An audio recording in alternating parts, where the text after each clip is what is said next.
Esto es Facts, un podcast by Fe Razonable,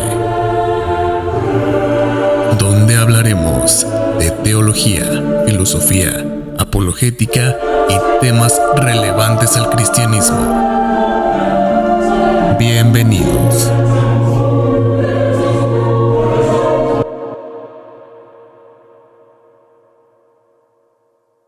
Hola, ¿qué tal? Muy buenas tardes, noches, a la hora que nos estén viendo, escuchando.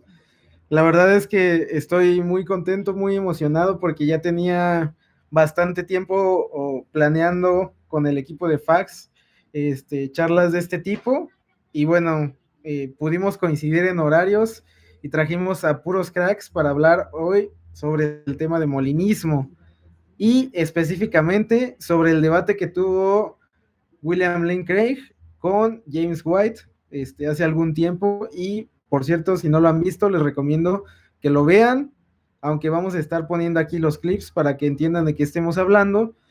Pues que vayan a verlo ahí en el canal de Fe Razonable. Está ya subtitulado y todo para que puedan ver el debate completo y formarse también sus propias conclusiones. Pero bueno, quiero presentar al patrón, al jefe de jefes, a mi padrino casi.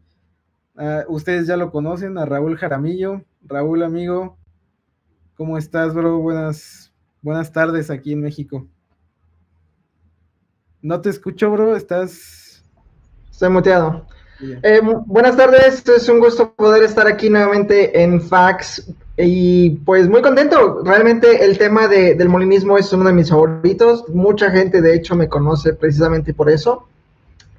Y bueno, lo que vamos a hacer hoy va a ser hacer un análisis de la discusión de James White y William Lane Craig, la discusión que todos esperábamos desde hace años, para los que hemos seguido el debate molinismo, arminianismo, calvinismo. El encuentro de estos dos era algo pues que algunos soñábamos, ¿verdad?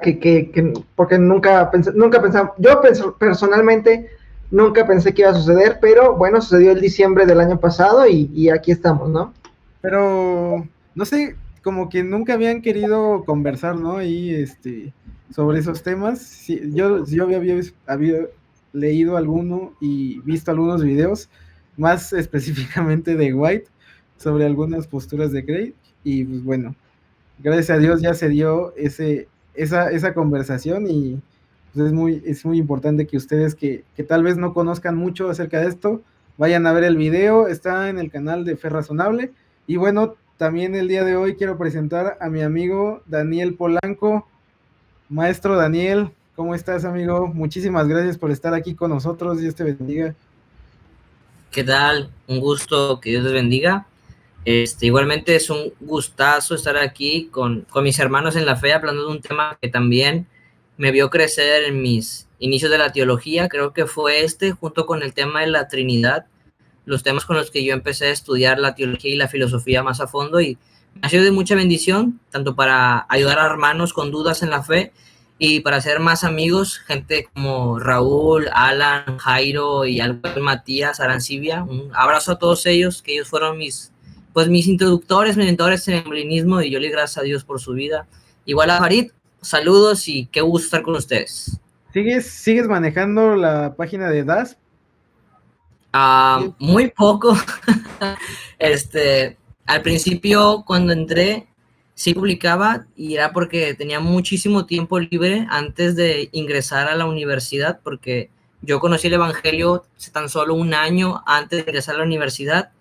Y en un verano, antes de entrar a la universidad, pues me dediqué mucho a este tema y tenía mucho tiempo tanto para leer como para publicar memes y artículos. Ya ingresé a la universidad y ya no me quedó tiempo más que para leer y para lo que era para mí, ¿verdad? Y pues ya, pero ahí estamos. O sea, si tienen dudas, manden un mensaje y haremos el tiempo para responderles. ¿Esa página quiénes la manejan, tú y Raúl, o también? ¿La de DAS? ¿Determinado a ser molinista? Sí. Sí, o sea, como editor, ¿cómo se dice? Como administradores, perdón. Como administradores está Daniel, está Alan Sánchez, estoy yo y creo que o alguien más u otros dos. Pero hasta donde yo sé, casi Daniel y yo somos los que publicamos rara vez, ¿no? Me pasó igual que Daniel. Yo usualmente usaba esa página para compartir cosas sobre el molinismo cuando estaba en la prepa y a inicios de la universidad, pero entre más crecí, más la universidad se hizo más pesada, la dejé a un lado y pues luego entré a trabajar y bueno. Pero la seguimos usando de repente que encontramos buen material para compartir. Tiene buen material que hemos traducido a lo largo de los años, entonces invitaría a las personas que lo busquen ahí. Originalmente fue creada como una página de memes, entonces no se sorprendan si está un poco de humor ahí, humor ácido, pero también tiene notas, tiene posts con citas, con definiciones, con argumentos. Entonces, si alguien quiere conocer del molinismo, esa es una buena página para... Sí, yo he leído bastante ahí en NASM y bueno, yo incluso antes de conocerte, Raúl, yo luego mandaba mis mensajes ahí preguntando cosas, no sé cuál de ustedes me respondía, pero muchas gracias. Y bueno, quiero presentar también, perdón, a mi hermano Hugo, o más conocido como Cibersaulo de Ecuador. Amigo, es un gusto tenerte aquí por primera vez. Ya Daniel estuvo aquí conversando justamente con Simón Villalobos, profesor de RTM Academy, acerca de ese sí fue del debate de James White, con Tim Stratton. Y bueno, ahí se alargaron las cosas, estuvo bastante bueno, juntamos a Yesid, a Daniel y a Simón. Entonces ya el público conoce a Daniel, pero bueno, es un gusto que estés aquí, Cibersaulo. Es que no me acomoda decirte, Hugo, bro. Te conocí ya como Cibersaulo y estás muteado, bro. Sí, gracias Farid. Cibersaulo está bien, como quieras. Sí, yo encantado siempre que me invitan a hablar de estos temas, me siento bien. Y especialmente es chévere para mí también estar aquí con Raúl y con Daniel, porque cuando yo empecé a profundizar este tema del molinismo, precisamente seguía sus publicaciones ahí en el grupo. Y sí, ahí nos conocimos con Raúl también, entonces qué chévere hoy poder interactuar. Hoy es uno de los temas que más me apasiona actualmente, de la teología, y poco me han conocido también por eso, ¿no? Quiero aclarar que aunque, bueno, dijo Daniel que él es el que me seguía a mí, ¿no? Los posts que hacíamos Jairo, Alan y yo, y Hugo dijo lo mismo. Yo ahorita considero que ellos dos ya me superaron bastante en esta cuestión, ¿no? Entonces, es un gusto y un honor también estar aquí con ellos. Y antes de comenzar, fíjense que el público, desde la plática pasada de molinismo, calvinismo, arminianos, nos hicieron el énfasis de definir algunos temas que algunos hermanos no conocen, ¿no?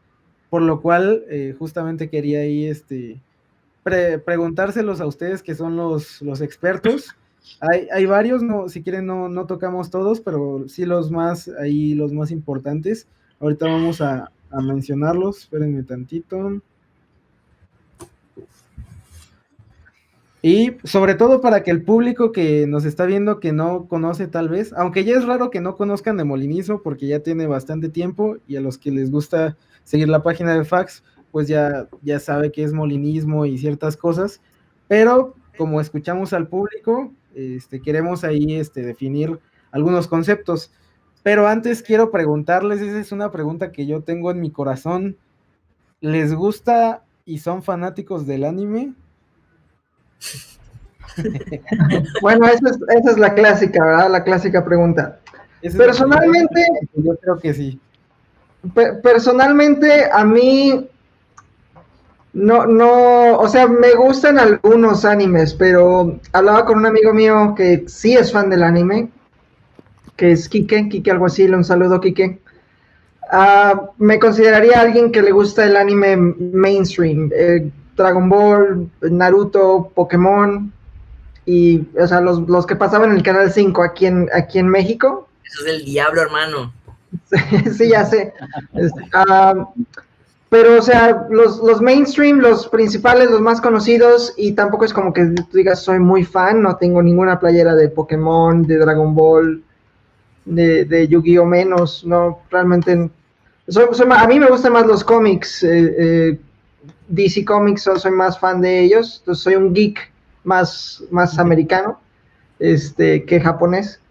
Entonces, sí, o sea, el otra vez estaba intentando ver un anime y no me convenció y lo dejé de ver. Entonces, me gusta, pero hasta lo básico.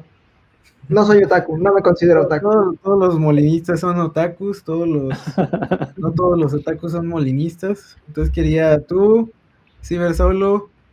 No, yo nada, no sigo. tú Yo, sí yo estás- también llego máximo a Marvel, DC, Star Wars, me gusta, pero no, animo no, nunca he visto. Nada más, es una duda que todos nos preguntamos acerca de los molinistas. Pero bueno, no sé si podrían definir el primero, quien quiera de ustedes hacerlo. Gracia previniente. ¿A qué se refieren ustedes cuando hablamos de gracia previniente? Tal vez yo puedo mencionar algo ahí. Sí, claro. Sí, gracia preveniente, menciono porque es un tema más que va con el arminianismo, creo yo, ¿no? En el arminianismo se maneja mucho el concepto de gracia preveniente. Es la idea de que Dios da su gracia primero, antes de que el ser humano pueda tomar una decisión de creer. Dios tiene que dar de su gracia, ¿no? Que se manifiesta de diferentes formas. Es diferente al concepto calvinista. En el calvinismo, la gracia salvadora es solamente para ciertas personas que han sido elegidas. En el arminianismo es diferente. Es la gracia preveniente, está disponible para todos los seres humanos, ¿no? Ahí habría un poco de diferencias entre el arminianismo wesleyano, el arminianismo clásico, pero en general es esto, es que la gracia está antes y es para todos los seres humanos, a diferencia del calvinismo, que es la gracia solo para ciertas personas. Si no me equivoco, creo que Molina creía, bueno, pero obviamente él no lo llamó gracia previniente. Si no me equivoco, creo que Molina lo llamó gracia suficiente, pero, o sea, bajo el mismo concepto de que es una gracia especial que Dios otorga antes de lo que nosotros conocemos como la regeneración. Entonces, hay ciertas diferencias como dijo Hugo, hay diferencias entre el arminianismo wesleyano, el arminianismo reformado, y obviamente entre molinistas también tendrían hay esas como diferencias sutiles, pero la idea general es esa, y que creo que todos compartimos, es una gracia especial que Dios da previo al momento de la regeneración. Ahora, la extensión, qué es lo que realmente cumple esa gracia y todo va a diferir, pero esa es la esencia. Yo quisiera comentar algo, solamente situar este concepto en su categoría, y es que este concepto de la gracia preveniente es de un contexto soteriológico, es decir, la gracia preveniente no tiene nada que ver con el debate de la omnisciencia divina, es decir, a Molina sí le interesa, obviamente, y a todos nosotros como cristianos nos interesa que nuestra teoría de la providencia y de la omnisciencia se compatibilice con nuestra soteriología, pero no es como que ser molinista te obligue a tener algún tipo especial de concepto de la gracia. De hecho, tú podrías ser molinista y tener el mismo concepto de gracia calvinista o arminiana o del jesuita Luis de Molina. Eso es importante porque eso es mucha gente, y eso es mi problema con las etiquetas.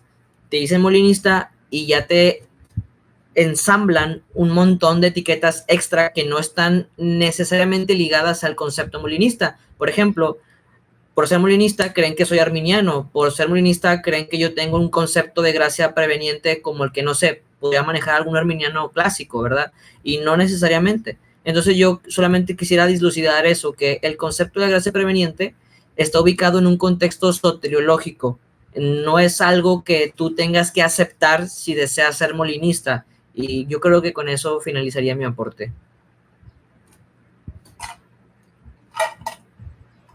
Aclarar eso porque sí, muchos siento que ahí van confundiendo esa parte. Entonces, ¿podemos pasar a la siguiente?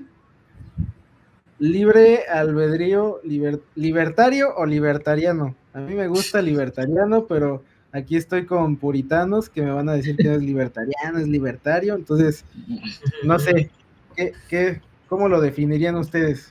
El libre albedrío, bueno, yo soy el que ya empecé a usar libertario. Y esto es, usualmente para traducirlo, más bien el término viene del inglés que se usa usualmente, que es libertarian free will. Y ese término libertarian, yo y otros amigos y yo lo traducíamos como libertariano. Pero hace unos meses, no sé por qué no lo había hecho antes, le tuiteé a la Real Academia Española que cuál era la traducción correcta, ¿no? Cuál es la que se tendría que usar. Y lo que ellos me dijeron, que en contextos de filosofía de la religión, el término es libertario. Entonces ya empecé a usar ese, pero realmente en lo que decíamos al inicio, ¿no? En las traducciones y en los posts, si encuentran libertariano, nos referimos a lo mismo. ¿Qué es?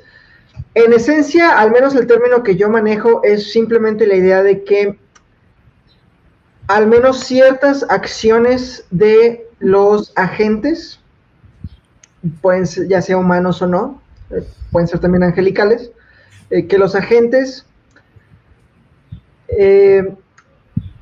al tomar decisiones o al hacer alguna acción, eso surge de su propia volición, es decir, de su propia voluntad, y que no hay algo externo a ellos que los determine o los mueva hacia esa acción o decisión que hicieron, sino que de ellos mismos es donde surge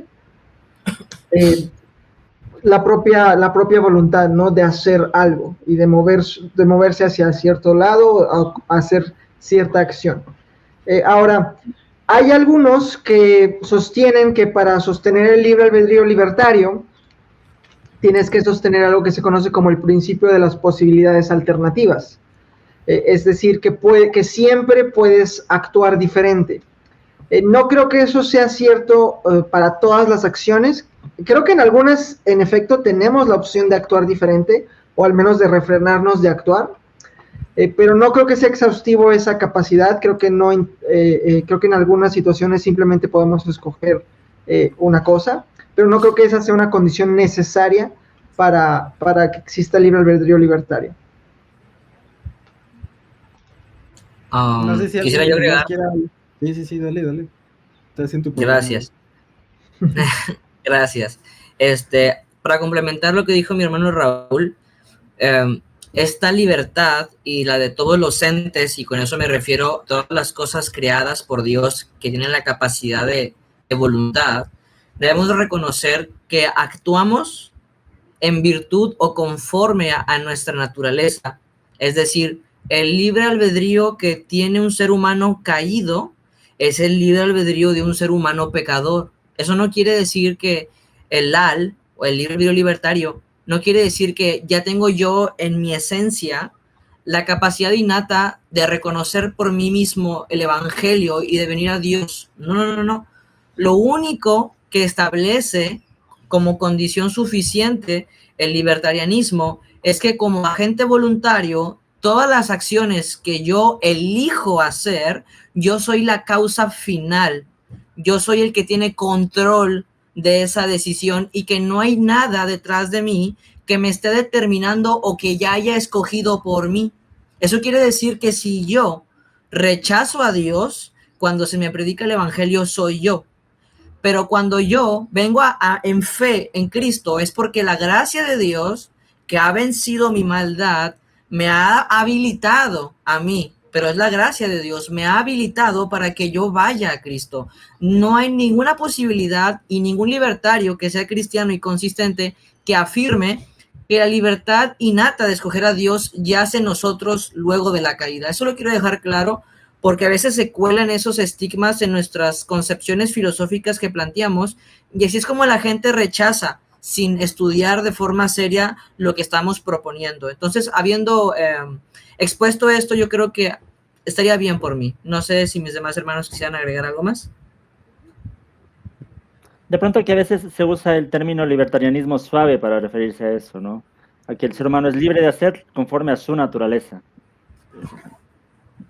justamente es algo que les iba a preguntar un poquito más adelante, porque todavía, por lo menos yo que soy aquí el principiante, todavía no tengo como bien marcada o no comprendo bien las diferencias entre el fuerte, el suave y bueno, el determinismo suave y el libertarianismo suave se me hacen como muy, muy similares. Pero bueno, ahorita no quiero gastar más el tiempo. Vamos con la otra, que también me parece importante, contrafácticos y verdades contrafácticas. Eso a mí, cuando estuve leyendo ahí en DAS lo que publicaban, luego esa palabra de contrafácticos y eso me costó mucho trabajo entender. Entonces, para el público, ¿qué podrían decir que son los contrafácticos y las verdades contrafácticas? Así que yo empiezo y luego voy a dejar que Daniel dé una definición más filosófica, que estoy seguro que está bien capacitado para eso. Un contrafáctico, un condicional, o lo que se conoce como counterfactual of creaturely freedom, que es un contrafáctico de la libertad de las criaturas, es simplemente un enunciado en un modo condicional. Es decir, si Raúl fuera rico, Raúl viviría en Inglaterra. O si Raúl fuera rico, él se compraría un Mercedes. El tiempo verbal del verbo es importante, ¿no? Compraría, viviría, comería. Porque está expresando, usualmente es un condicional con un antecedente falso, porque obviamente no soy rico, si no, no estaría aquí. Entonces, gracias, bro. Entonces, usualmente simplemente se refiere a este tipo de oraciones o enunciados, tiene ciertos parámetros que dejaré que Daniel explique un poquito más, pero para no complicarla tanto, de inicio, se refiere simplemente a eso. Perfecto. Bien. Dani. Yo quisiera, sí, gracias. Yo quisiera exponer también por qué son importantes los contrafácticos. Voy a definirlos, pero voy a tratar de definirlos mostrando su funcionalidad. A ver si lo pueden pillar mejor, porque si uso mucha definición abstracta, puede ser que al final de cuentas no sirva para nada para nuestra audiencia. Vamos a pensar, vamos a usar nuestra capacidad de hipotetizar, y con todo respeto a nuestro Señor, imaginémonos a Dios antes de que Él decrete la existencia de todas las cosas. Solamente está el Señor en su aseidad, existiendo de forma necesaria, solamente Él en la comunión de la Trinidad, del amor del Padre, el Hijo y el Espíritu Santo. Y Dios, en su divino consejo, Él desea crear algo para su gloria, como dice Romanos, ¿no? Y obviamente Dios hace las cosas pensando, es un ser sabio, tiene un plan para lo que hace, nunca hace nada porque sí, sino que siempre Dios hace las cosas sabiamente. Y aparte, tenemos que asumir que Dios es un Señor justo, Él nos va a ser responsable de nuestras acciones y por lo tanto, Él va a dejar que seamos libres, porque no existe la responsabilidad sin la libertad. Ok, con esas proposiciones en mente, entonces Dios en su eternidad, Él concibe en su mente todas las cosas, todos los eventos, todas las circunstancias que Él podría crear, que su mano podría decir existe y que exista, pero Él quiere hacerlo todo para su gloria, entonces va a hacer un plan, va con su providencia, va a elaborar todo de tal manera que se haga su propósito, pero sin aniquilar nuestra voluntad en toda la historia que Él desea crear. En este caso, Dios, en esta eternidad, Él se plantea esto. Si yo creara a un grupo de personas llamado Adán y Eva y los colocara en el huerto del Edén, ellos posiblemente me desobedecerían o posiblemente no lo harían. Eso ya es un ejemplo de un contrafactual, porque establece lo que harían y no harían posiblemente ciertas criaturas en ciertas circunstancias. Ok, entonces eso podría decir, eso es un contrafactual, porque es algo que es contra el hecho, como dijo mi hermano Raúl, es algo que todavía es falso, es decir, el hecho de que Adán y Eva estén en el huerto del Edén es falso porque todavía Dios no decide crearlos. Sin embargo, lo que posiblemente harían, eso es verdad. Si Adán y Eva fueran colocados en el huerto del Edén, harían dos cosas: o obedecen a Dios o lo desobedecen. Ya sabemos la historia, ya sabemos qué pasó, pero ese es un contrafáctico y esa es la importancia de los contrafácticos en el decreto de Dios, que Dios sabe lo que posiblemente harías, ya sea X o no X, obedecer o desobedecer. Ahora, podemos seguir si quieres con lo de que los verdaderos contrafactuales, ¿podemos pasar a eso? Ok, bueno, entonces estamos ahí, ¿no? Estamos en la eternidad y Dios sabe que es posible, no hablo de probabilidad, no hablo de probabilidad matemática, hablo de posibilidad.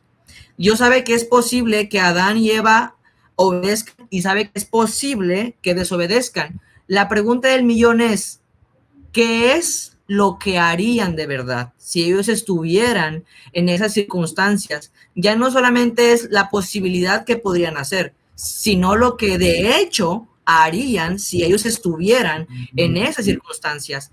Y lo que ellos harían en esas circunstancias, eso es lo que se dice como contrafáctico con valor de verdad, o el verdadero contrafáctico de verdad respecto a esas criaturas. Porque en esta estructura analógica que usamos muchos teólogos, no solamente los molinistas, en la época de la Reforma, de hecho se puede ver hasta en los decretos, ¿no? Que el decreto es lógicamente anterior a o lógicamente posterior a. Entonces, en el conocimiento divino, en su conocimiento natural, Dios sabe lo posible, es decir, Dios sabe que es posible que obedezcan o que desobedezcan. En el conocimiento medio, que es donde están los contrafácticos de verdad, ahí Dios sabe. Ojo, lenguaje analógico, no estoy diciendo que Dios en algún punto no sepa, es solamente una forma de estructurar las cosas, lo quiero aclarar, pero en ese momento lógico se almacenan de forma heurística, es una ayuda del lenguaje. Ahí están los contrafácticos que dicen, esto es lo que harían Adán y Eva si estuvieran en el huerto del Edén. Y esos son los contrafácticos de verdad. Si te das cuenta, es una diferencia muy grande, porque los otros dos que mencioné al principio solamente establecen la posibilidad, lo que podrían o no podrían hacer. Pero el siguiente paso lógico ya te está diciendo lo que de hecho pasará si estas criaturas estuvieran en ese contexto. Entonces, esto es importante para el decreto divino, porque es con eso, con Dios, lo que Él en su mente desea hacer, pues Él va a tomar en cuenta esas verdades, y si Él quiere crear alguna, pues Él va a actualizar lo que Él tenga en su mente. Yo no creo que Dios sea capaz de actualizar algo que Él no tenga presente en su entendimiento, ¿verdad? No es como que Dios truene los dedos y diga, oh, voilà, no sabía que esto iba a suceder. De repente lo creé y ahí estaban. No, realmente todo su decreto creativo está informado por su conocimiento, por el conocimiento previo de todas las cosas. Por eso yo digo que es vital este entendimiento de los contrafácticos, porque informan tanto su conocimiento natural y su conocimiento medio, van a informar al decreto creativo. Entonces yo espero con eso más o menos haber dado a mi audiencia una luz de lo que es un contrafactual y un contrafactual verdadero. No sé si alguien más... Me hubieras dicho eso hace años, bro, cuando yo pregunté en la página de DAS, ¿qué son los contrafácticos? No entiendo qué es eso. Solo me mandaron un link y ya, bro. Me hubieras dicho eso y... Posiblemente fui yo. Es que, pero bueno. Entiende, vamos mejorando. O sea, tal vez para esa época nuestra capacidad de poder explicar con analogías las cosas que antes para nosotros eran muy abstractas, era muy nula. Ahorita ya, gracias a Dios, más o menos ahí nos defendemos, y espero que con eso te haya servido a ti y a la gente que nos escucha, ¿verdad? Sí, nada más quiero hacer otras dos para no alargarnos más en tiempo de estas definiciones. Es supercomprensión. Cuando dicen supercomprensión, ¿a qué se están refiriendo? Porque es otra que también no entendía. O sea, ¿comprender bien padre o qué es? Eso puede ser un error al definir supercomprensión. Supercomprensión casi no se usa, y menos en un contexto latinoamericano.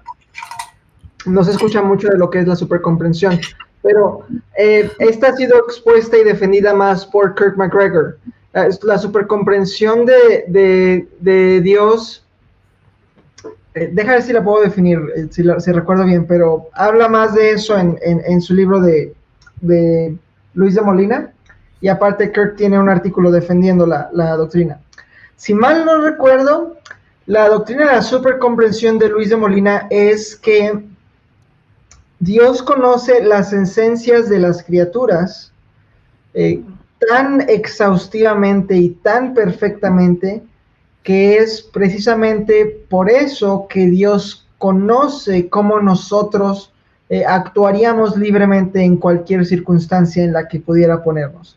Y bueno, ya cuando entremos al debate, creo que esa doctrina va a ser muy relevante para responder algunas de las objeciones que White puso, pero en pocas palabras y en palabras muy simples sería eso, que Dios conoce su imaginación tan bien, por así decirlo, que Él conoce todas las criaturas que Él podría crear, y en eso serían las esencias de las criaturas, y Él conoce tan exhaustivamente las criaturas que Él sabe cómo actuaríamos libremente. Perfecto, creo que lo explicaste perfectamente, bro. Y bueno, la última, Ordo Solutis Molinista. ¿Qué es el Ordo Solutis? Bueno, aquí voy a dejar que Hugo responda algo sobre eso, pero para aclarar, no hay un solo... Ordo Salutis es simplemente el orden de la salvación. Todos los tenemos, calvinistas, arminianos, todos tienen un Ordo Salutis, que va primero, la fe, la regeneración, la justificación, ¿cómo se dice? La glorificación, etcétera, ¿no? Entonces, el orden lógico, el orden de esos pasos es el Ordo Salutis. No hay un solo Ordo Salutis molinista, como dijo Daniel al principio.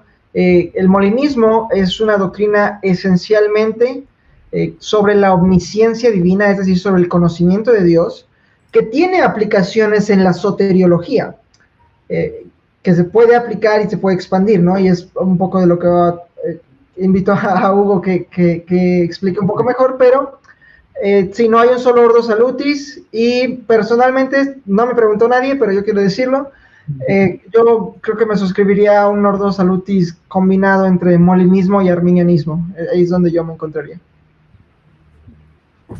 Sí, es justo lo que dijo Raúl, ¿no? El Ordo Salutis es eso. El cambio básicamente es lo que hablamos al inicio, la gracia preveniente, ¿no? En el arminianismo está la gracia preveniente, después de eso está el llamado específico, después de eso está la regeneración, después, si es que la persona primero ejerce la fe, es regenerada, después es santificada y al final glorificada. O sea, es básicamente como llevar el plan de Dios con respecto a la salvación. Y como dijo Raúl y como dijo Daniel al inicio, el molinismo no es una soteriología necesariamente, entonces habrá molinistas con un orden salutis arminiano. Yo personalmente sigo el arminianismo wesleyano específicamente, entonces tengo mi orden salutis y no hay ningún conflicto con el molinismo, ¿no? Porque solamente en el mero molinismo, tal vez después hablemos un poco de eso, es solamente aceptar estos pilares. El ser humano tiene la libertad libertaria, Dios tiene el conocimiento medio, y por medio de eso Dios puede controlar providencialmente su creación. Entonces, uno puede adherirse a eso y seguir manteniendo un Ordo Salutis arminiano en este caso, en mi caso, ¿no? Entonces. Perfecto. Sí, dale. Gracias. Y animar a todos mis hermanos que desean aprender más del molinismo, que una vez que comprendan la teoría, los animo a compatibilizarla con una soteriología bíblica, porque a veces podemos detenernos en el ejercicio filosófico, teológico, pero algo que yo realmente valoro mucho de Molina es que esta teoría de la providencia, de la omnisciencia divina, nace con toda la intención de ser soteriología, es decir, la concordia del libre albedrío, de los dones y la predestinación y la reprobación. O sea, es una concordia que le interesa poner el énfasis en el acto de Dios de la salvación. Entonces yo también animo a que no se detengan solamente con el ejercicio filosófico, sino que hagan de este acto filosófico un acto de adoración, un acto donde ustedes están todavía más interesados en la soteriología, que habla de la obra de nuestro Señor en la cruz, y que con eso logren compatibilizar el molinismo, ¿verdad?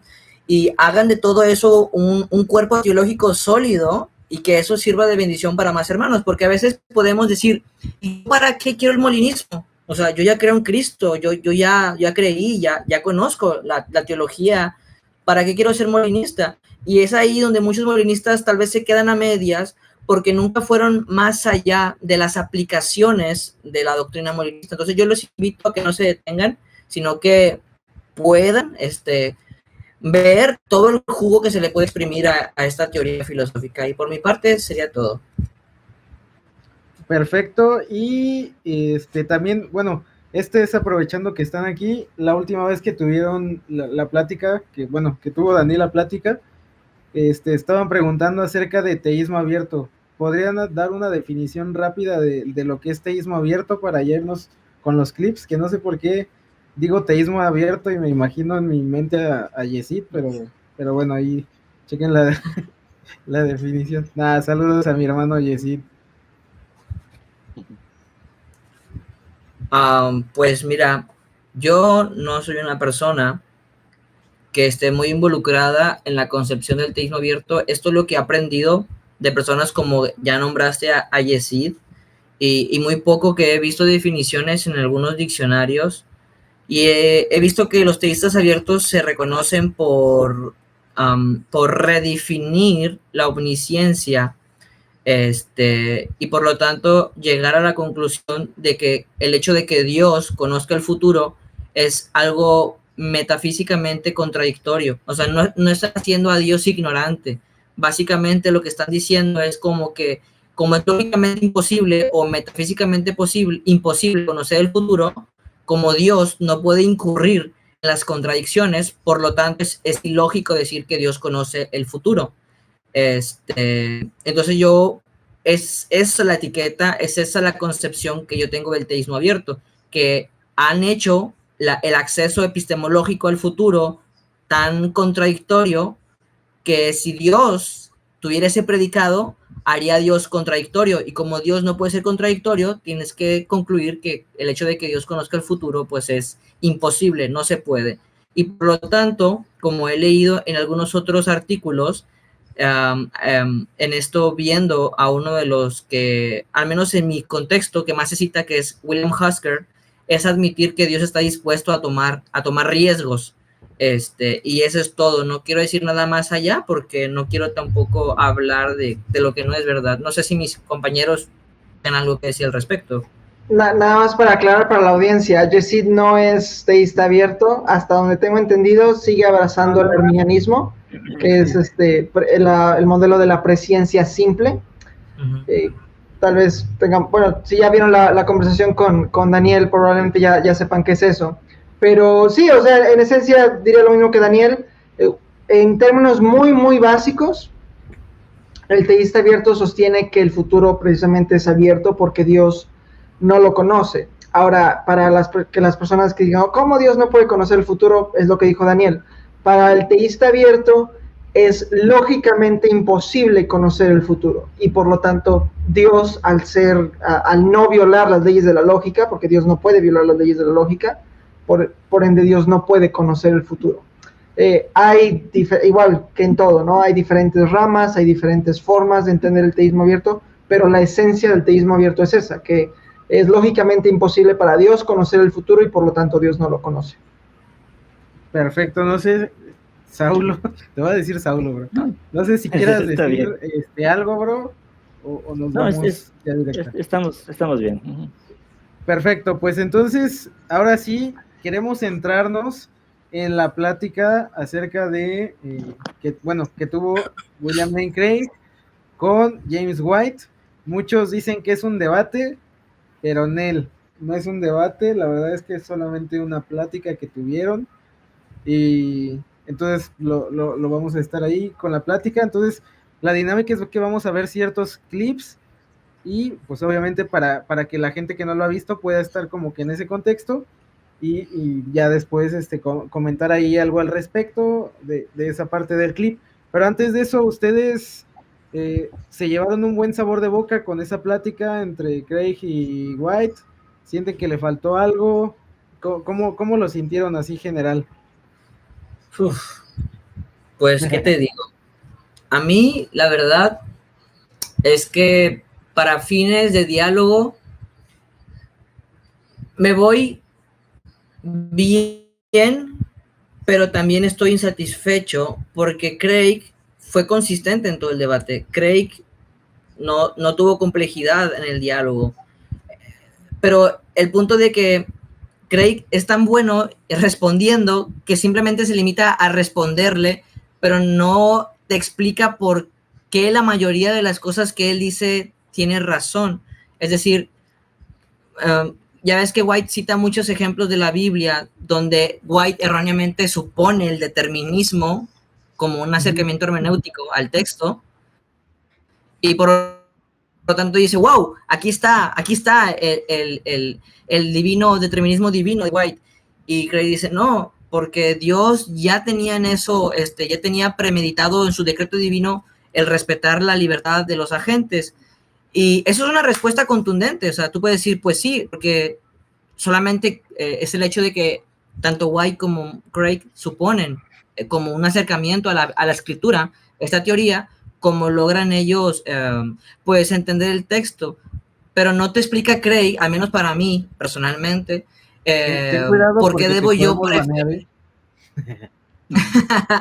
¿por qué preferir el acercamiento molinista al acercamiento calvinista, determinista de White, ¿verdad? Porque yo sé que al menos para mí me queda claro, personalmente, no voy a hablar por todos, me queda claro que el determinismo divino es falso, pero al menos cuando yo voy a acercarme a la escritura, yo justificaría el por qué me voy a acercar con ese presupuesto hermenéutico a la hora de interpretarla. Creo que eso se lo saltaron. A mí no me gustó que se lo hayan saltado tanto de los dos lados, y eso a mí lo que me causa insatisfacción, porque cada vez que hablas de un debate de la Biblia o que usas la Biblia, tienes que justificar tu hermenéutica, por qué interpretarlo así y por qué tu interpretación es mejor que la de los demás. Y ya, al menos para mí, esa es mi crítica. Bueno, Daniel, ahí respondiendo un poquito a tu crítica y también para que quede claro en la audiencia, recuerda que la discusión que White y Craig tuvieron era molinismo contra el calvinismo, cuál explica mejor, o cuál responde mejor, perdón, al problema del mal. Y de hecho eso va a relucir en el debate, ahorita sí ya podemos empezar el análisis, pero yo creo que Craig tampoco entró tan en detalle a eso, precisamente porque el tema del debate no era si el molinismo era bíblico, si el calvinismo era bíblico, cuál tenía un mejor acercamiento a la Biblia, sino era cuál de los dos explica mejor cuál de ellos responde mejor al problema del mal, porque existe mal y sufrimiento en este mundo, bueno, creo que por una parte podemos disculpar a Craig por no entrar tan a detalle en eso, porque o al menos el acercamiento que él tuvo hacia esta discusión fue precisamente esa.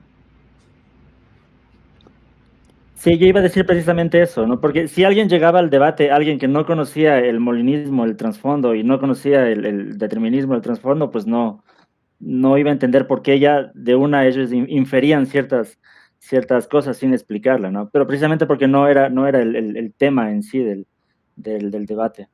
Pero claro, cuando uno ya va con todo el contexto, sí, fue muy, muy interesante, me pareció.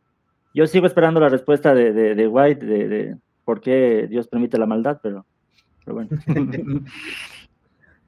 Perfecto, entonces, no se diga más, vamos con el primer videoclip, Raúl. But tell us firstly what it is, fundamentally, and yes, and how you would address then the question as a Calvinist of why God allows evil and suffering in the world.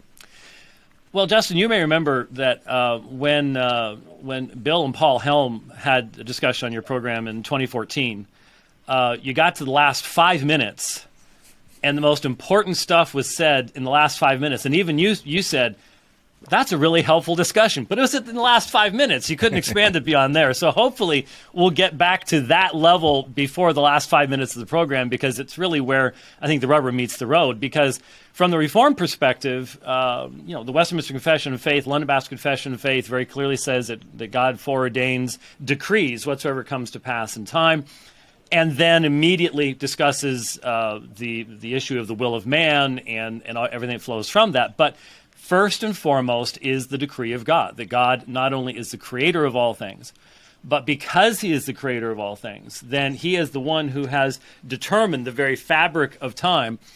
And that's why events in time have meaning. That's why something like the incarnation can have meaning. And evil has meaning, because Christ has to come to deal with this issue. And so it has meaning. And that means the decree of God is not something that results in mankind being mere puppets. Instead, that decree is what makes events in time meaningful. But the real question is, where is the source of this decree? And the emphasis of the scriptures is, there's a couple particular terms that are used, but in Ephesians chapter 1, we're told that this is according to the eudokia of his will, the good, kind intention, that which is pleasing to him. And it's interesting that that's about salvation, but then later on in that same chapter, when Paul talks about working all things according to the counsel of his will, that's the decision of his will that has worked all things out. And so the Reformed perspective on the existence of evil has to take into consideration the fact that God is glorifying himself in all that he has created. So he is demonstrating the full range of his attributes. Este es el opening speech. Obviamente aún no empieza la discusión como tal, es lo primero que White dice. Creo que de inmediato surge aquí una duda, al menos que yo tengo, ¿no? Porque White usa el término de que ha determinado. Entonces, eso es algo que las personas tienen que tener muy en cuenta en este tipo de discusiones. ¿Por qué? Porque el lenguaje es clave. Para el calvinista, y esto es de donde viene White, y es muy importante que se tome en cuenta que estamos respondiendo a White, a su perspectiva particular del calvinismo también, que White, siendo un compatibilista, él cree que el determinismo divino, es decir, Dios causando las cosas, es compatible con la libertad humana. Obviamente hay una redefinición de lo que es libertad humana, no es la misma que nosotros vamos a manejar, pero eso es importante. Lo que White indica aquí es que Dios ha determinado o ha decretado todo de acuerdo a su voluntad. Y lo que parece muy curioso aquí, que eventualmente surge en el debate, es que si Dios decreta o determina los eventos, todos los eventos exhaustivamente, incluyendo los eventos malos, naturalmente, o sea, casi es como una tautología.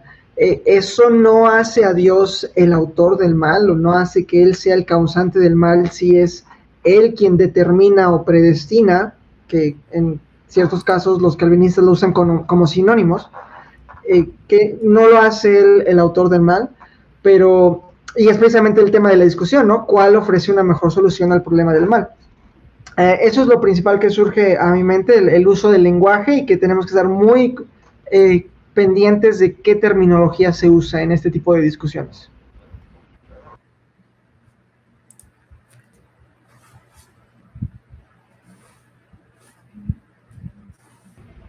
Dale, Daniel. No, hago la señalización de que mi hermano Hugo, si gusta. ¿Estás muteado, hermano? Perdón, yo estaba hablando. No sé si había un orden para hablar o podemos hablar. Pues yo siendo el último me parece bien, no tengo ningún problema. Así que si quieres, adelante tu hermano. Sí, yo estaba comentando que lo mejor de todo fue la cara de William Lane Craig cuando le veía explicar esto. Porque aquí parece que está el centro de todo el argumento de White, en lo que se va a mantener toda la conversación, lo que dijo Raúl, el compatibilismo. Pero yo resumiría, es como yo lo entiendo, no sé ustedes, yo resumiría, White dice, el mal tiene sentido porque Dios lo decretó, y porque Dios lo decretó para su gloria. Pero sigue estando la pregunta ahí, pero entonces ¿es necesario el mal? No me parece que haya una respuesta desde la perspectiva que es de White, un tanto más determinista. Parece que no es necesario. O sea, tiene sentido porque Dios lo decretó y lo da sentido eso para su gloria. Pero más o menos, como yo lo veo, es como que un bombero inicia un incendio para después él ir a apagar el incendio y llevarse la gloria. Es como yo lo veo. Entonces, tiene sentido, pero no lo veo necesario. De todo lo que vamos a ver en la conversación, no veo necesario. ¿Por qué tiene que Dios permitirlo? Entonces, eso es lo que hasta aquí podría aportar. Ya. Bueno, yo creo que haría el aporte de esta manera. Paraguay tiene sentido el mal, número uno, porque no es algo que nazca del azar, sino que es algo que proviene del decreto de Dios. Dios decreta el mal y luego también Dios ha proveído desde la eternidad pues lo que sería la salvación a través de Cristo Jesús y Jesús, la respuesta al mal, pues es lo que hace significativo todo, ¿verdad? Entonces Paraguay, dentro de esa narrativa las cosas tienen sentido, ver a Dios decretando la maldad y al mismo tiempo a Dios proveyendo la salvación. Y yo creo que lo que ha dicho mi hermano Hugo es bastante bueno, porque imaginemos el caso de un hombre prendiéndole fuego a un hospital y el hospital se está desmoronando y luego tú, el que lo encendió, luego tiene un plan para apagarlo y resulta el plan con lo que apaga y tú puedes decir, oye, hiciste esto poniendo la vida de muchas personas en riesgo, te hiciste en riesgo a ti mismo, hiciste solamente para llevarte la honorificación, la gloria de este acto. Bueno, yo no creo que Dios, el Dios de la Biblia, haga las cosas así. Creo que esto es lo que explica si el determinismo de White fuese verdad, o al menos la conclusión lógica del determinismo divino de White. Obviamente no estoy diciendo que el Señor sea así, sino que esto es lo que se desprende, ¿verdad?, de la conclusión lógica del determinismo de White, si es que realmente fuera así como Dios actuara, pero realmente no es así. Sin embargo, para White eso es lo que le hace sentido. Yo creo que el mal seguiría teniendo un sentido, un papel importante, aun si Dios no fuera, o si el determinismo divino no fuera verdad. Otra cosa muy importante que White señala es la fuente del decreto, citando a Efesios 1:11. Yo estoy totalmente de acuerdo que la fuente o la causa del decreto de Dios, pues es Dios mismo. Pero algo que quiero recordar que hice señalización al inicio, es que Dios no hace las cosas sin pensar. Dios no hace las cosas porque sí. Recordemos que Dios en su omnisciencia, conocimiento natural, conocimiento medio, Dios hace las cosas por un plan, por su sabiduría. De hecho, es por eso, por su gracia, grande sabiduría que Dios hace las cosas. Entonces, como Dios lo hace por su conocimiento, número 2, Dios nos quiere hacer responsables y no puede existir la responsabilidad sin la libertad genuina. Por lo tanto, Dios va a crear un mundo de tal manera en el cual hay libertad de agentes. Entonces, yo desde la posición molinista puedo seguir diciendo con toda franqueza que la fuente del decreto de Dios es Dios mismo, y que la fuente del conocimiento de Dios, como lo afirma Molina, es Dios mismo, Dios la fuente de su propio conocimiento. Entonces yo con esto quisiera puntualizar las cosas, de que White no tiene el derecho de él apropiarse de que, en mi postura solamente Dios es la fuente de su decreto, mientras que la de ustedes, el decreto de Dios proviene de las criaturas. No. Un molinista cree que el fuente de decreto de Dios es Dios mismo, y que Dios hace las cosas desde su voluntad, porque él así lo quiso hacer, el crear un mundo donde las criaturas fueran responsables. Y yo creo que con eso puedo señalizar mi aportación para este pequeño speech de White. Perfecto, entonces vamos al siguiente video. And the Molinist view is that God has this sort of knowledge logically prior to his divine creative decree of a world. And so while everything that happens is governed by God's decree takes into account how people would freely choose under various circumstances in which they might be placed. Now, how does that impact the problem of evil? Well, it seems to me that with respect to the problem of natural evil, that is to say, non-moral evil, the difference between the Calvinist and the Molinist is not great. We would both say that these afflictions are within the prerogative of God to impose upon us and fall within his sovereignty and are given for a greater good that God hopes to achieve. But it seems to me that the real difference emerges with respect to moral evil, that is to say, the sinful acts of human beings. What Molinism holds is that since human beings have genuine moral freedom to make choices, God, knowing how they would choose in various circumstances, allows them to make sinful decisions that he does not directly will. So by God's absolute will, he wills everything good. In every moral situation, God wills that a person do the right thing. But he knows that in many cases people would not do the right thing. They would choose to do evil. And so he permits them to do that evil with a view toward achieving his ultimate purposes, so that God's ultimate plan and providential purpose is achieved not by overriding human free will, but precisely through the free and sometimes sinful actions of human beings. And so I see this as being a vastly more plausible view of moral evil than the Calvinist view, which says that God moves the will of creatures to do evil, and is therefore the cause of their evil.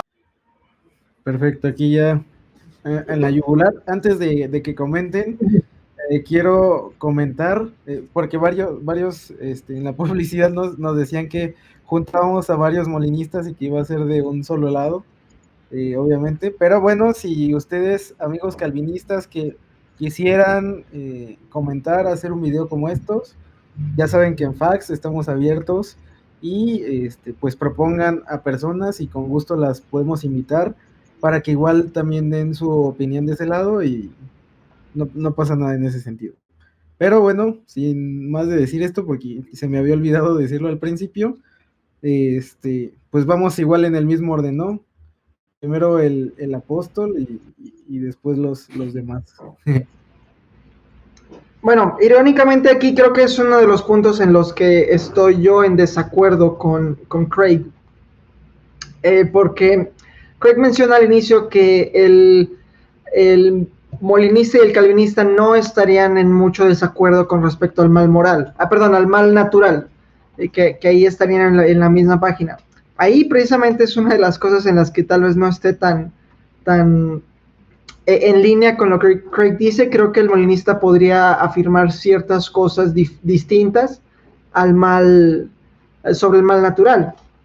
Una de ellas, por ejemplo, es la propuesta de Kirk McGregor sobre el mal, incluyendo el mal gratuito, que bueno, es para otra discusión, ¿no?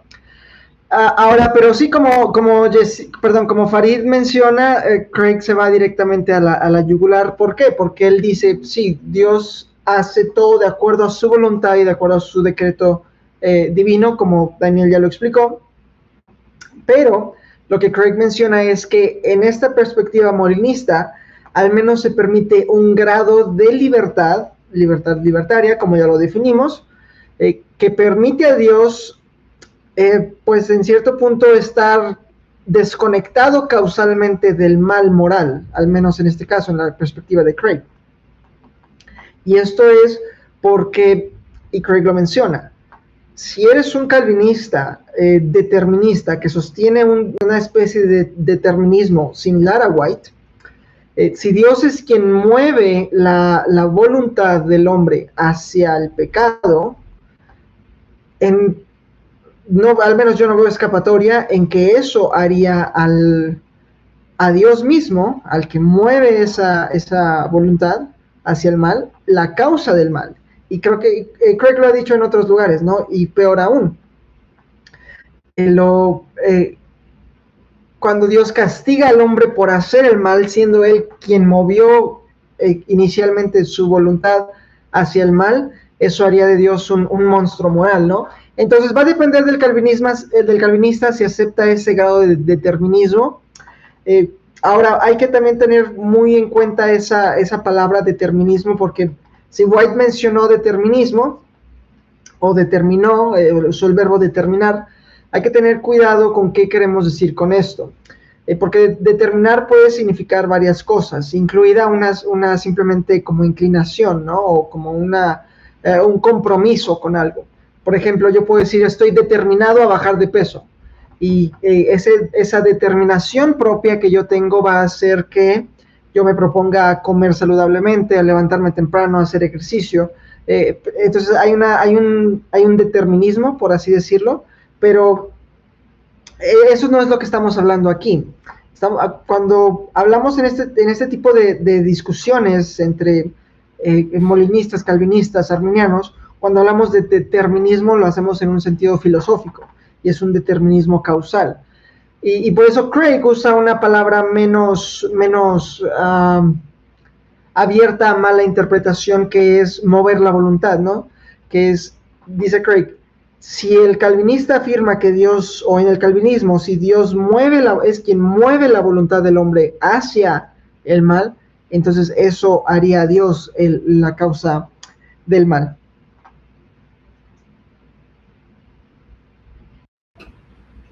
Es bueno que menciones esto, porque justamente cuando yo platico con algunos amigos calvinistas, y para mí es como una de las posiciones que a mí me cuesta más trabajo de aceptar si fuera calvinista o para volverme calvinista, y es esta parte del mal, pero siempre me dicen, y me lo han dicho varias veces, y justamente hoy que sabían que teníamos el live unos amigos, me mandaban esta pregunta, ¿no? Que considero que ya la respondiste bastante bien, y es ¿a qué se refieren que Dios es el autor del mal en el calvinismo? Entonces, es eso, no sé si quieras añadir algo ahí, Saulo. Sí, bueno, ahí se ve prácticamente cuál es la diferencia real, ¿no? Entre el molinismo y el calvinismo, porque también he recibido a veces comentarios, o hay personas que piensan que no hay mucha diferencia en el hecho de que Dios determine causalmente la decisión de una persona, al hecho de que Dios lo coloque en ciertas circunstancias en donde la persona va a hacer eso, y siendo eso el plan de Dios. He visto que hay hermanos que no ven mucho esta diferencia. Dice, pero me da lo mismo. Igual Dios está determinando también la maldad por el lado molinista. Pero en realidad la diferencia es inmensa, es grande decir que Dios haya determinado causalmente la decisión de la persona, a decir que Dios lo haya permitido, porque de pronto nosotros no sabemos, tal vez eso se ve después de una conversación, pero tal vez Dios tiene un propósito mayor, un propósito de bien, que tal vez nosotros no lo podemos ver, pero es difícil, mejor dicho, es diferente decir que Dios solamente lo haya permitido porque tiene un bien mayor, a decir que Dios lo determinó causalmente, porque como dije hace un momento, desde esta perspectiva de este determinismo de White, el mal no es necesario. Desde la perspectiva molinista nosotros podemos decir es necesario porque Dios va a usar eso para un bien mayor. Pero desde la perspectiva determinista no es necesario. Dios puede llegar a ese bien mayor sin necesidad de esta maldad específica, ¿no? Entonces, bueno, solo eso nomás aclarar para darle el paso a Daniel también. Ok. Quisiera nada más puntualizar algo importante respecto a la frase que dijiste, la necesidad del mal. Modalmente hablando, metafísicamente hablando, el mal o la maldad no es necesaria porque Dios puede actualizar un mundo donde la maldad no existe. Simplemente imagínate un mundo donde Dios no decide crear a seres con voluntad, y solamente está Él, y ya. O sea, es un mundo posible donde Dios está y la maldad no existe. La maldad no es algo necesario. Sin embargo, cuando hablamos de criaturas con la capacidad de escoger, tenemos que hablar de ¿cómo puedo decirlo? Que es permisivo la maldad.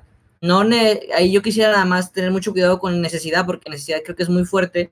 Yo podría decir que se tiene que permitir la posibilidad del mal, en este caso, que esté abierta la posibilidad del mal, porque las esencias que no son Dios, estas pueden mudar sus características morales, pasar de santas a pecadoras y de pecadoras a santas, que es lo que pasa en el Evangelio. Sin embargo, Dios no puede hacer eso. Dios es necesariamente bueno, santo, y siempre lo va a hacer así.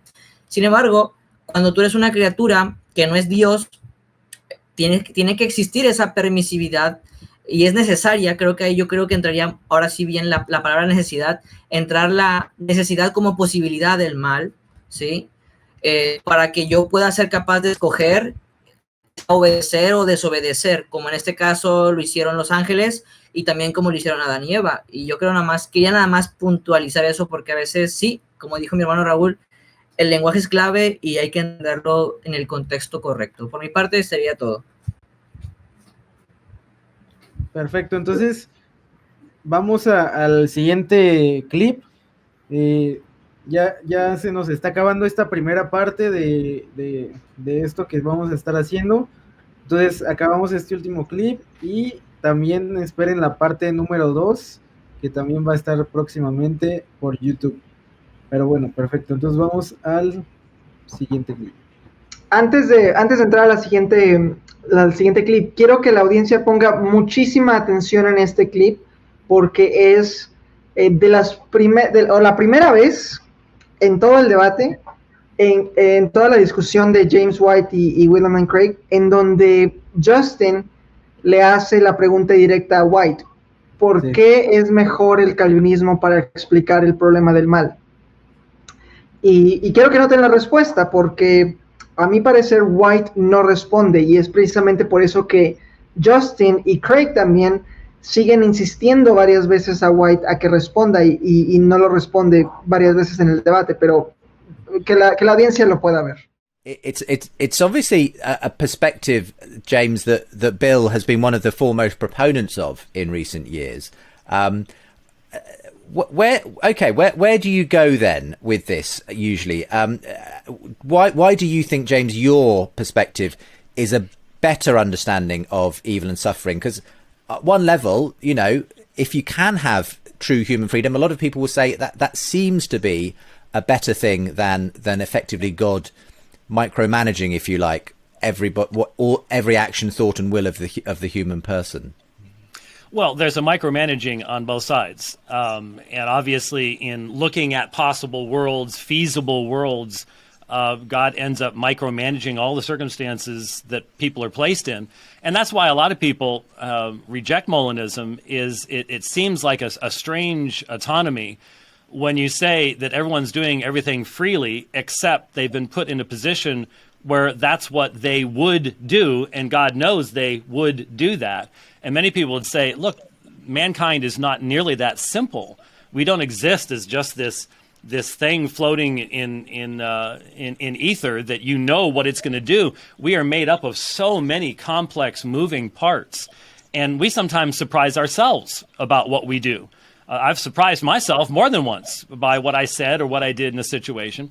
And so there's a lot of folks who would say, how does God have this type of knowledge of what someone would do before he's decreed to make that person?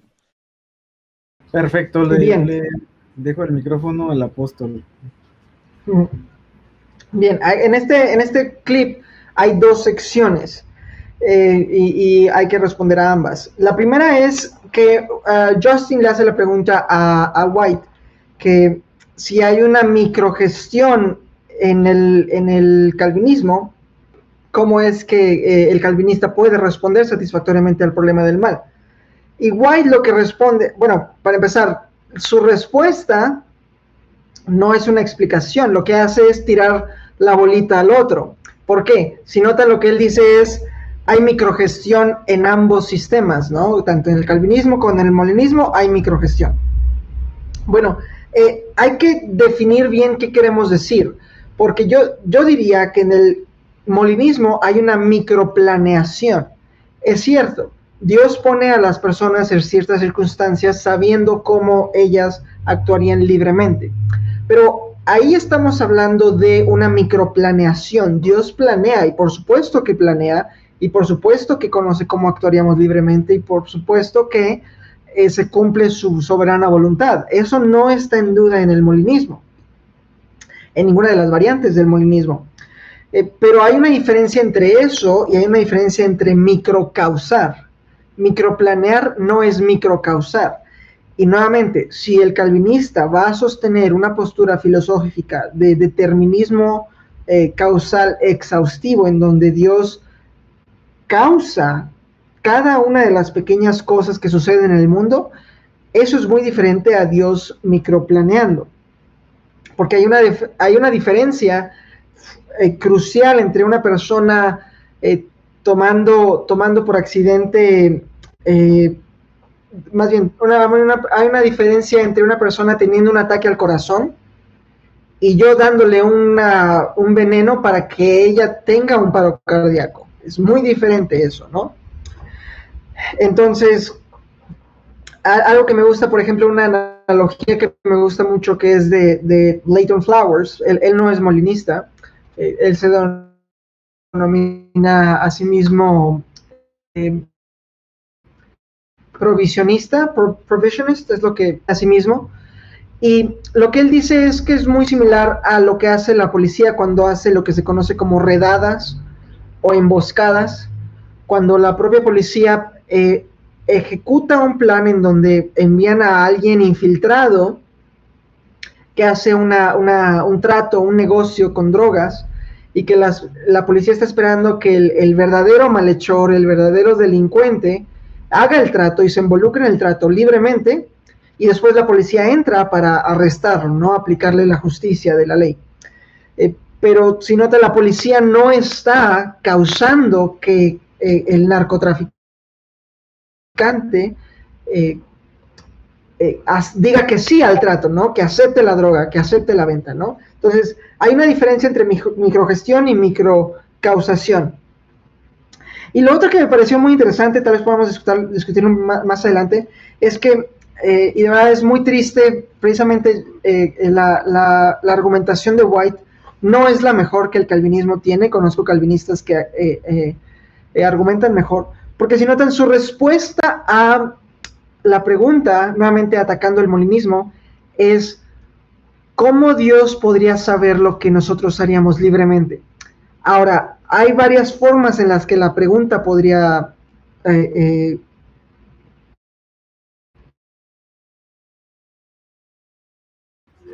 encauzarse, ¿no?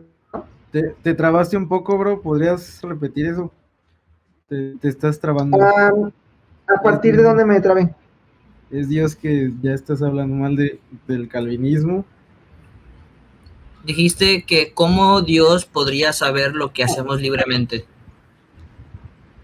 La pregunta que hace White es ¿cómo Dios podría saber lo que hacemos libremente? Ahora, esa pregunta puede entenderse en varias formas. Una de ellas es muy buena, que lo vamos a hablar más adelante, es una de las principales objeciones al molinismo. Pero White no parece seguir esa línea, porque lo que dice después es un poco hasta gracioso, porque dice, ¿cómo Dios puede saber lo que haríamos libremente? Los seres humanos somos muy complicados, yo me he sorprendido a mí mismo actuando de cierta forma, ¿no? Y cuando yo escuché eso me quedé creo que no estás entendiendo tu propia pregunta, porque obviamente los seres humanos somos seres complicados, ¿no? Yo no sé lo que Farid haría libremente en cualquier circunstancia, porque no conozco exhaustivamente a Farid. Tal vez pueda saber en pocas ocasiones y en ciertas circunstancias, pero no exhaustivamente hablando. Pero no veo por qué eso sea una imposibilidad o un impedimento para Dios. Casi parece, yo creo que White no está haciendo un buen parafraseo o estructura de su pregunta, pero casi parece que White está diciendo que los seres humanos somos demasiado complicados para que pueda conocernos, y eso parece algo muy radical que decir, ¿no? Termino hasta ahí para que alguien más pueda comentar. Venga, Saulo. Sí, yo quiero retomar este tema y un poco con esto de que la acusación de que en el molinismo también hay microgestión, o como dijo Raúl, mejor llamado microplaneación. Pero solo retomar lo que dije anteriormente. Yo estoy de acuerdo, Daniel, que el mal no es necesario en sí, obviamente. Pero la idea es esta.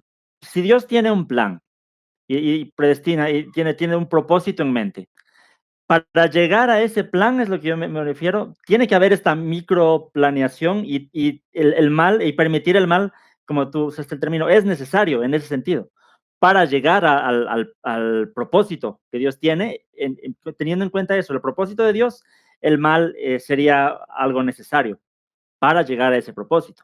Entonces ahí está la gran diferencia con la perspectiva de White, porque el mal, o sea, si Dios tiene un propósito, pero desde este determinismo causal, Dios podía haberse saltado la maldad, o sea, no era una parte necesaria para llegar a ese propósito, porque Dios está causando todo, entonces Dios podía llegar a su propósito, el reino de Dios, al cielo, sin necesidad de atravesar por la maldad, a no ser que la perspectiva calvinista por lo general es que el propósito es la gloria de Dios, entonces en ese sentido sí es el propósito, pero es como muy centrado esto en que para su gloria, ahí es cuando son mis conflictos con el calvinismo, ¿no?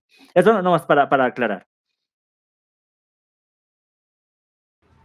Bueno, yo finalmente creo que Raúl le ha dado el clavo a algunas cuestiones. Yo creo que sería bastante tedioso de mi parte repetirlas, solamente complementar lo que dijo mi hermano Hugo. Y evidentemente, como el plan de redención consiste en salvar a los pecadores, para que dicho plan se lleve a cabo, el mal es una parte necesaria de ese plan. Dios, Jesucristo, no tendría por qué salvarme si realmente no soy pecador, pero es el pecado una parte necesaria en el plan de Dios para llegar, para que el Señor me salve, ¿verdad? Ahí entendemos que el mal, no es necesario en sí, pero sí es necesario respecto al propósito de Dios. Y yo creo que, como bien has dicho, Hugo, y qué bueno que clarificaste eso, un calvinista también que el mal es innecesario. Obviamente, si un calvinista te dice que la referencia o el contexto para entender la necesidad de la maldad también es el propósito de Dios en Cristo, pues también te van a decir que en este caso el mal es necesario para concretar ese propósito. Muy diferente a nosotros, ¿verdad? Que ellos, algunos, no todos, afirmarían el determinismo causal, a diferencia que nosotros no.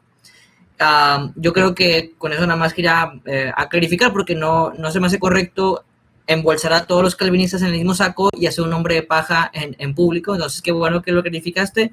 Yo quería señalizarlo también y pues nada, yo creo que sea todo de mi parte. ¿Sabes? Algo que también olvidé mencionar ahorita es, respondamos a la pregunta de White, ¿no? Es, ¿cómo Dios puede saber lo que haríamos libremente?